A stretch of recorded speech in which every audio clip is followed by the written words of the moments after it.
Before the doom, when knights stood mighty and proud, there passed a sword of legend, only to the most gallant. It was meant to protect, to unite.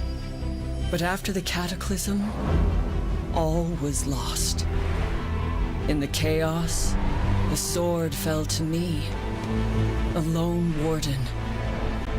I would wield it true, to aid those in need. As for the rest, the desperate few, those who would pillage and despoil, I would fight.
You want to kick things off? All right. So, it's already been kind of spoiled, but it's okay. It's okay. So, this new mode is called Last Hero Standing, right? So, as you've been seeing a little bit in the trailers and stuff, people have been talking about it. It is a 1v1v1 game mode, right? It's a free-for-all. It's a big callback to what we had in the trailer for at launch. You know, where you had that Warden, that Kinsey, that Raider fighting over resources. So it's a big callback to this. We really wanted to keep that feeling of, there's that war going on between those three heroes. You can pick anybody you want, of course. It doesn't have to be that, but it's still super cool. We had a ton of fun doing this. While we were testing on the floor, it was amazing. It's going to be available from March 14th to April 4th, if I can read the notes right, so that's good. And so the rules of the games are pretty simple, right? It's 3 players, round-based, kind of like what we have in duels, for example. The first player to win 3 rounds wins the match. And then it's literally, the first one to win wins. And that's good, right? So you have to beat the other 2 players.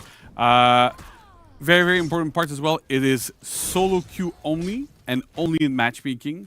We're trying to make this as easily accessible as possible. I know some players want some specific things with this, so play it as much as you want. It should be super cool. And I know, I remember when we were playing it on the floor and stuff. It's super interesting, right? Because it really feels different. It's familiar, but it's different. Having that third player that you fight against makes a huge difference. Yeah, I remember we were talking about it a little bit earlier, but we were playing this with Andrew. Oh, that you've seen, that people know who Andrew is at this point, but sneaky Andrew guy. is super sneaky, hiding in a corner, trying to do stuff, tries to lull you into a false sense of security. Yeah, let's go gank this person, and turns around and kills you. Always super fun. But honestly, it's a lot of fun. It's a very, very interesting game mode. We had a blast playing it, making it, everything. So I'm super excited. I can't wait for people to play it. Yeah, absolutely. Same here. It was a ton of fun, really exciting. And again, next week, everybody at home, you're going to get a chance to play it. It'll be live for 3 weeks. But that's the high level of the mode. But there was honestly a lot of work went into just making this a reality. And Catherine, I know a lot of that was on your side too, which is can you help walk us through what went into bringing this to life? Yeah, why is the UI girl here to talk about the mode? This is basically I didn't want to say that, but I mean yeah, there's a lot of technical implications into adding a third player, which is essentially adding a third team, if I want to say it, For Honor. And just if you think about our menus will show you, will bring forward what's behind, like so our entire menu was always attackers versus defenders, team 1 versus team 2. So when the game design team were like, hey, you remember that trailer we wanted in a game mode and we had wanted third person, it's like, cool, breaking every UI screen. Let's go, bro. So that meant a lot of work, but also we tried to balance it out in a way that we didn't have to refactor every menu screen or anything, because we wanted it to feel familiar. Especially for like a time game mode event, you don't want to go into a menu and figure out like, where do I go to pick my hero? We wanted to keep it very clean, but have this idea of the triangle. Like the fact that you don't have two opponents against you, you have two opponents that also face each other. So we think these subtle changes that we made for the hero pick, the lobby, and also the face-off, like even the face-off. Yeah. We didn't want to do a custom face-off because we were bringing back the nostalgia of the look and feel. So we wanted to just try and make it feel like that triangle. We think we got it right. Yeah. Like it really feels like you're looking at this, right? And they're not teamed up together at all. So No. you really get that feeling of I'm playing against two other people that are also fighting each other. That's great. Exactly. But also, adding a third team means changes to our team identification system, which is dynamic, because I don't know if players have noticed, but yourself, you're always blue, and the opponents are always orange. So now we needed to add a third opponent that's going to be purple, and that third opponent needs to always be purple. So it's a very dynamic thing. We needed to add a new icon, because like attackers, defenders, they have icons. Things like that, and I think it works out well. Where you'll see a lot of the major change is in the HUD, the heads-up display. So that little widget at the top of the screen that we internally call the team versus had to be redesigned to accommodate this third person that's going to come and possibly gank you and possibly feed revenge. Who knows? One or the other. Yeah. And also that design, we wanted to focus really to make it clear. The round tracking needed to be clearer. So this is very important, because it's the first to three that wins. And like we explained, there's fleeting alliances and possible ganking. Trust no one. Trust no one. So Not even yourself. Yeah. That's the most important part. So the changes to that and the subtle changes to the scoreboard are all about tracking your rounds, so that you can easily know if you're winning or losing. And then my favorite part is something that we have in Brawl that we don't have in Duels, is that we have the podium at the end, where you win the actual puddle, like in the trailer. And that's my favorite part. Wow. Yeah, so absolutely stacked. I know I keep trying to count too, but I keep losing count. My math is terrible. But if I had to measure that, I'd say it's a lot of content. So I think that's a pretty reasonable metric there. So something for everyone to enjoy. I hope. Something for everyone, absolutely. I think that rings very true, very true. So thank you, Steph, for that. So as we go a bit deeper then into this season, we've talked about being a bit more Knights, big throwback to our original launch trailer.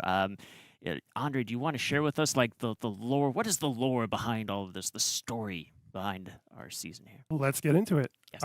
So the inspiration for this season was the original story trailer from 2016. So the one with three heroes fighting over a puddle of water. That's why we're big on the nostalgic factor, as Stefan mentioned.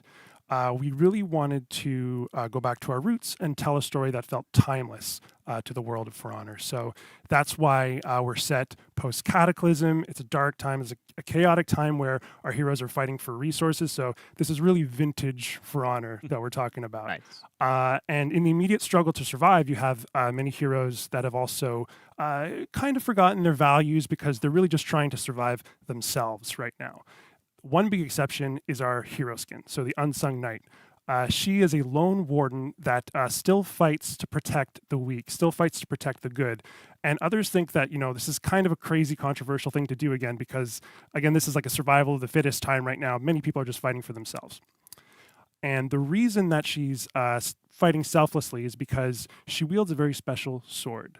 This sword really embodies the values of chivalry, because it traces back to an empire of knights that were known for their chivalry. They were known for protecting the weak. They even passed this sword down through a succession of knights to only the most gallant, as you heard in the trailer there. And this line has continued unbroken all the way to our hero skin now, but that line is just holding on by a thread post-Cataclysm. And there's even a legend associated with the sword that one day would come to be wielded in a dark time to unite the common people under one banner once more. If you haven't figured it out, this is our first legendary weapon of year 8, and it's called Valor's Edge. Nice. Super cool. So we're in the darkest time right now. I don't know if we'll call it the darkest time. Yeah. To be fair, we've had a lot of... Post-Cataclysm is always pretty dark, yeah. It's kind of a whole sequence of just dark millenniums there, which is... Yeah, it's just the whole thing is pretty dark. Yeah, fair enough. So yeah, I mean, what better time than right now for this sword to show back up? And again, you talked about this the hero skin a bit. You started hinting at it. Do you want to go into a bit more detail on the skin itself?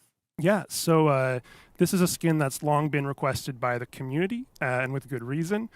It is our knight from that story trailer, from that original 2016 trailer, fighting a Viking, fighting a samurai.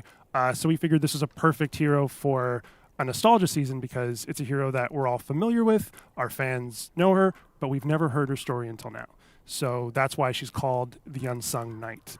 And unlike the relic heroes who were mythologized and then forgotten and rediscovered again, nobody knows her story whatsoever. There's no record of it whatsoever. So she really saves Ashfeld, but anonymously. So she's not unlike many of those unknown warriors that have really shaped the course of human history, maybe, saved their nations in the shadows. Nobody ever heard about them. They never became famous for it. And if you want to know more about the Unsung Knight and where did she get her sword, after all, if they're all gone, these knights, where did she get it? Our short story answers that. So the Squire is what it's called. All 3 parts will be available at the launch of the season, March 14th. You'll get your answers there, but I will say you won't get all your answers this season. We do retain quite a bit of mystery, such as the nature of this empire, how it fits into the wider For Honor lore, and so there's a lot of clues there for my lore junkies to ferret out. And That's me. Yeah, like you. Like yeah. me. Yeah. And invite you to check it out, March 14th. Cool. That's awesome. Can't wait to read it. Thank you so much for those extra details again. And the skin is just looking absolutely incredible too. I remember the first time we had talked about it like internally about wanting to do this and realize it. There's a lot of questions about it, but seeing it for the first time like in game and like getting to play as this Unsung Knight was, it just looks incredible. It's wicked. So yeah. Really excited for that. And again, you will all at home get a chance to play the Unsung Knight next week, March 14th. It'll be available to all players for steel, 25k steel. So keep an eye out for that. So that's that's a lot of the details of the season, setting up the story and the narrative. So thank you on that. But we have a bit more, right? And a bit more map realization, things that kind of went into having this nostalgic feel in the maps. Raph, as our historian, would you help us understand the history of how this map realization came about? Yes, the lore of the game, let's say, and Yeah, not really history in that case. It's our history. Yes, it's the most important history, I would say. I think so, yeah. So absolutely, you're right. We did a lot of map realization for this TU, for this title update. So to go with the game event, the time-limited game event that we'll be talking about a bit later, the art and the event teams went together to manage to create this map realization from a map that is called Canyon. And from there, they took inspiration from the original trailer, the 2016 trailer, and they put together this new map realization to put on top of Canyon. This, you will see, is quite a lot of work. It's quite a lot of new content because the changes are quite dramatic, quite remarkable. I almost cannot recognize the old Canyon map actually under all of that map realization. This means level design, because you have to make the arena large enough but not too large to make sure that you can get in and all of that. It's also a lot of level art because when we do map realization, we're trying to tell a story, to tell narrative, to convey emotions through visual means. And in this TU, of course, our objective, the narrative we're trying to tell you is one of nostalgia. Nostalgia is a feeling of loss, a feeling something was great, but it is not there anymore. It is really at the art of For Honor, of course. We've been telling a bit of that in our post-apocalyptic world for 8 years now. So yeah, you will see wherever you look on the map, you will see this story being told to you. You have the aqueduct, marvel of the ancient world, that would bring in fresh water on kilometers, but now the marvel of the ancient world has crumbled, and now you have the descendants of the people who built that. Now they are fighting over a puddle of muddied water. That's all that's left of the fresh water that their ancestors would bring. They are literally fighting for the scraps of the old world. You have ruins that are full of grass, and the only thing that's there anymore is the phantoms of the past. You have a small cove that might have been a bustling port, but now the only thing that's left of the armadas of yesterday are a shell of a boat, and there isn't even any water in the port, because, well, it's only a parched dry land. So yeah, everywhere you look, you will see this nostalgia, and really I cannot commend enough our colleagues from the event team especially, because this is wonderful. Yeah.